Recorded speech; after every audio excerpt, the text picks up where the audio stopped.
Well, hello, and welcome to the Best Football Show. I'm Brian Baldinger at Baldy NFL across all social media platforms.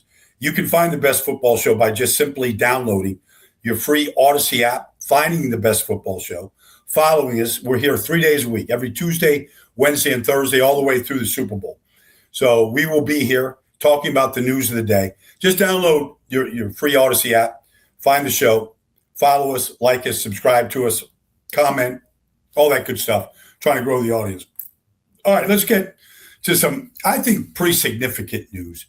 We've had some significant injuries. It's part of the game. I've been injured in preseason before, missed a season because of it. It happens. But let's just start with the Los Angeles Chargers. All right, Tyler Biadasz. Tyler Biadasz is out right now with a knee injury. All right, I'm not going to go into the specifics of it, but he's a significant knee injury. And it's significant because Tyler Biadasz made the Dallas Cowboys offensive line better. He made the Washington Commanders offensive line better. He was a target high priority free agent this year with the Chargers, which was a huge position of weakness a year ago. Bradley Bozeman was on his last legs.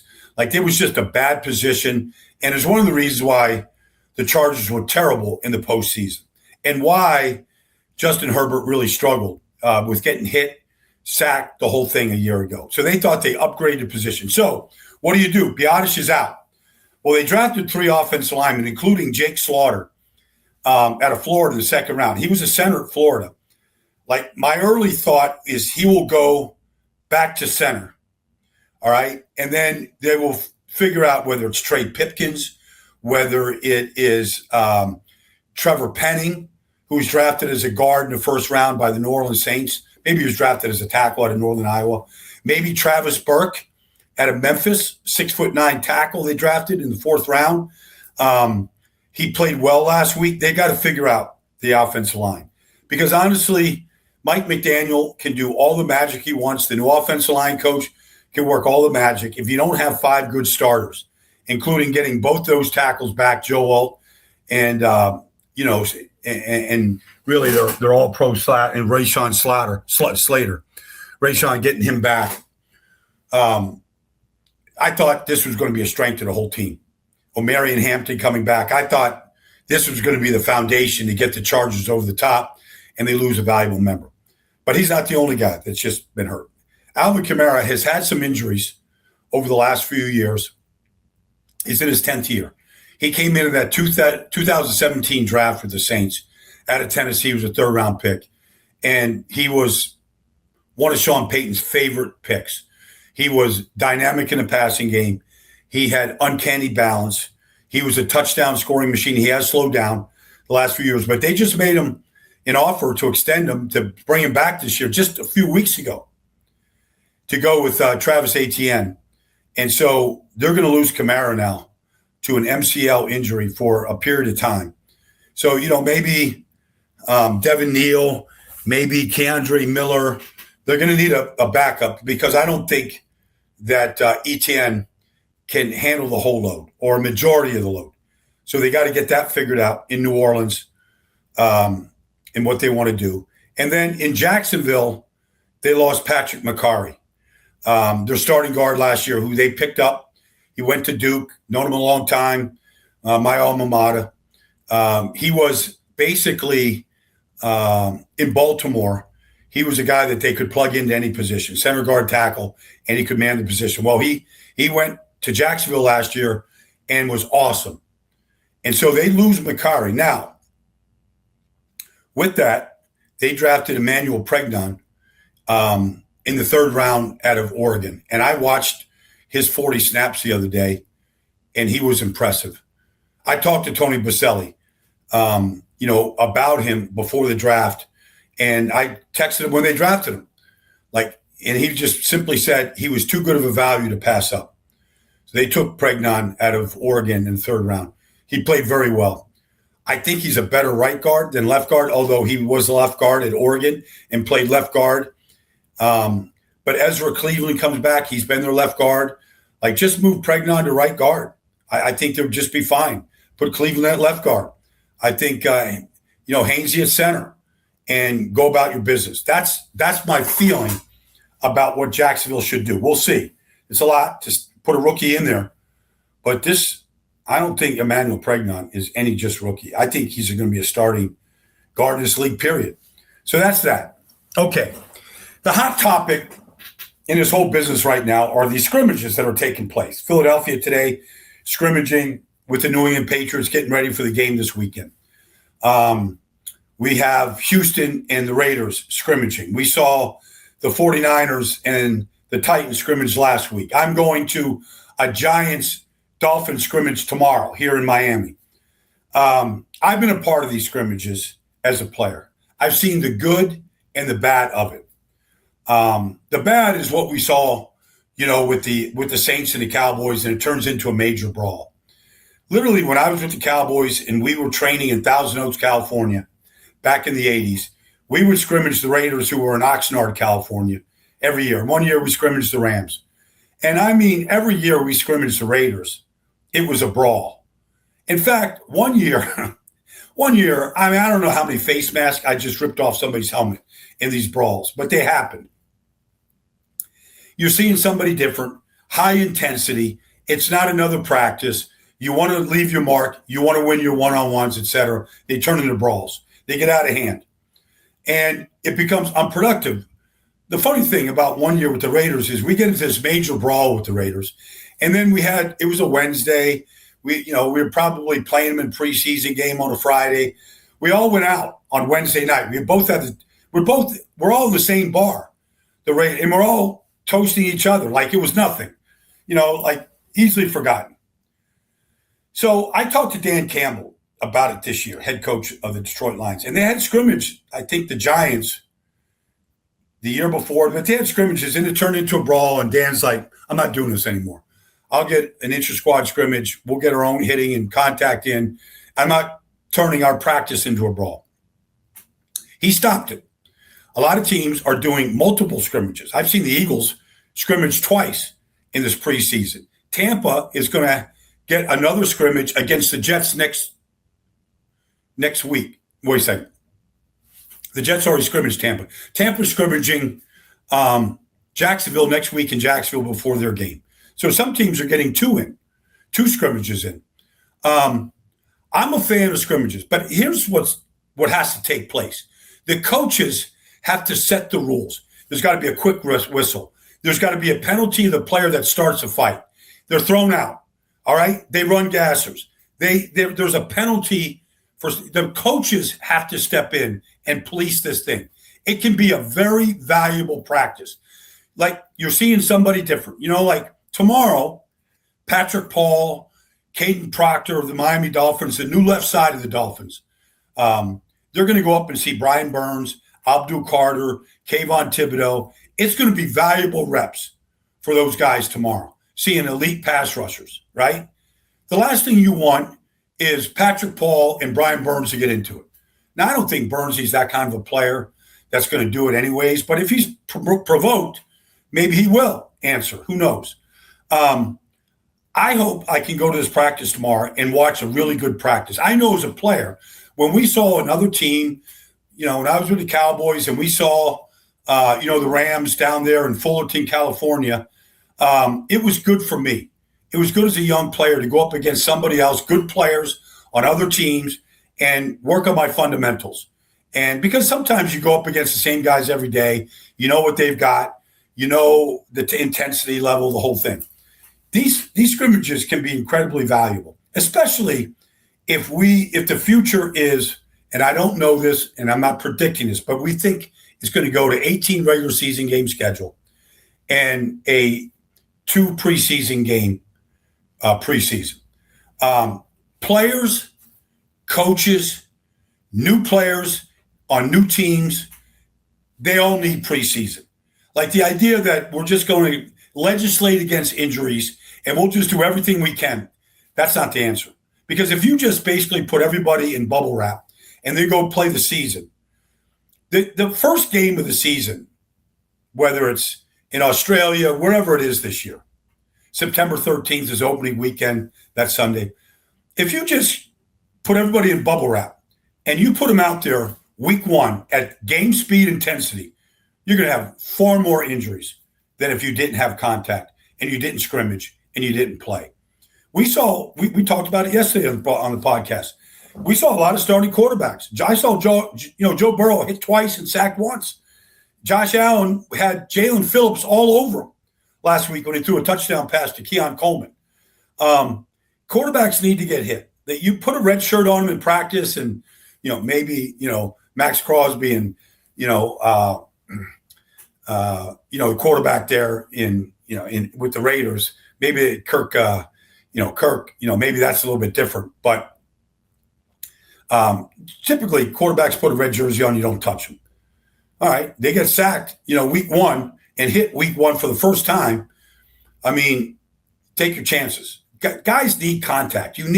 They call it calluses, right? All that stuff. You just need contact, man. You got to get your pads set. You got to build up the contact. Literally, for an offensive lineman, we hit every play. You got to get your neck in shape for contact every play. You're hitting with your head every play. You got to get your hands in shape. You got to get your elbows in shape. You got to build that stuff up. You need full speed contact. Those are the things that hurt an offensive lineman more than anything. Elbows, hands, neck. You got to get those things. You got to get contact to build that up. You want to be a good tackling team, you got to practice tackling. So scrimmages are important. I'm anxious to see how Jeff Heffley, who I'm a big fan of already, in Miami. Yesterday, he came out and said, somebody asked him about wide receivers blocking. And he just said, well, no block, no rock. I loved it. The guy just condenses the game to a soundbite, but it's firm. It's direct. I love Heffley. I love Harbaugh. I'm anxious to see if it's going to be a brawl tomorrow or if it's going to be a good practice and how they conduct it. The last subject here today is the commissioner, Roger Goodell, was just in Dusseldorf for the International Flag Championships, right? It's big. It's huge. I think 12 different countries were represented there. And it's a precursor to the Olympics in Los Angeles, right? And so it's boys, it's girls, it's huge. Globally, it's huge. And so Roger, in one of his press conferences over there, basically said he expects there to be a team based internationally. He didn't say Europe. He didn't say South America. He didn't say what continent. He just said internationally. And, we have 9 international games this year, including Australia, right? There'll be a game in Asia. It's coming. We're playing down in Brazil, right? We're playing in France, playing in Spain, right? Playing games in Germany, in London. 9 international games this year. And I believe that at some point we're going to have 17 international games. And let me just give you a little history. For 10 years, I announced NFL Europe games for Fox and the NFL Network, right? In fact, Bob Papa of the New York Giants, the voice of the Giants, me and Bob did the final NFL Europe game in Frankfurt in 2007. And it was a sellout at Waldstadion, right, in Frankfurt. Remodeled Waldstadion, getting ready for the World Cup in Germany. And it was 50,000 plus fans, and they were rabid, and they were there 4 hours before kickoff, and it was a crazy scene. They set out all these international games. I was in São Paulo, Brazil, a couple of years ago. Sellout in São Paulo. Sellout last year in Rio de Janeiro.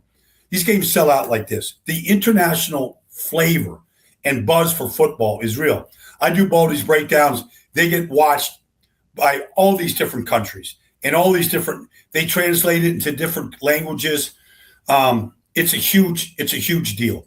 They're watching the NFL Network. They're watching ESPN shows. They're watching games live on Channel 5 in London, on Sky, on Channel 5. They have studio shows built around live NFL games. It is a huge appetite.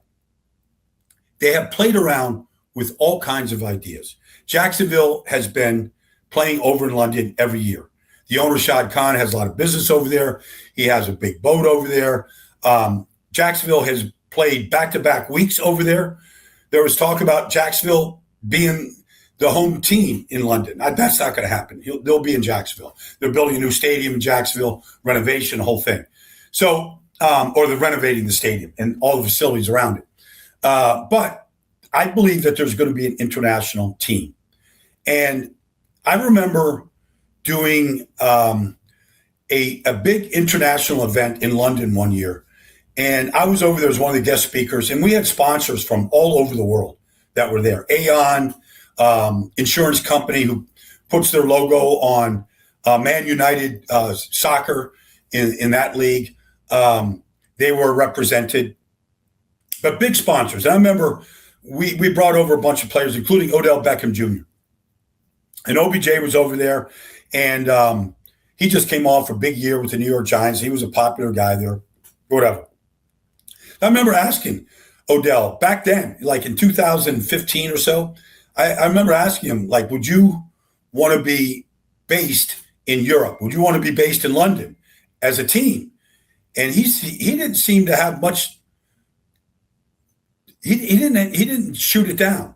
He thought, but with all the money that's over there, you know, you could be driving a Ferrari, you could be living in a certain apartment, you could be, you know, part of some business over there. The international banking business is in London, right? They got all these companies. That's just London, not to mention Frankfurt or Dusseldorf or some of these other towns, you know, Berlin, whatever it might be. There's be a lot of business to be done for players as sponsors and whatnot, advertising, all that stuff. I think it's going to happen. Now, they've played around with an idea that what if you had like an international base? Like, let's say you put it in Florida. You had condos where families could stay, practice facility. You had operations in Florida. So the weather was good year round. And you'd come back to the States and you'd be there as your compound for 2 weeks. You'd play 2 games over in the States, right? And then you would come back and then ship yourself over to the international city, right? Let's just say Berlin, okay? Let's just say you put it in Berlin. Or let's just say London. So say the team's in London. So you go, you know, Jacksonville to London, okay? 6 hours on a plane. It's as far from Jacksonville to London as it is Jacksonville to Seattle. So you're in London. You got your home base there, the same thing. Families could come. They could be on the flight, the whole thing. Kids, wives, you know, you pack up and you go. But you come back to this base in Florida. Like I can see, and then you play 2 games over there.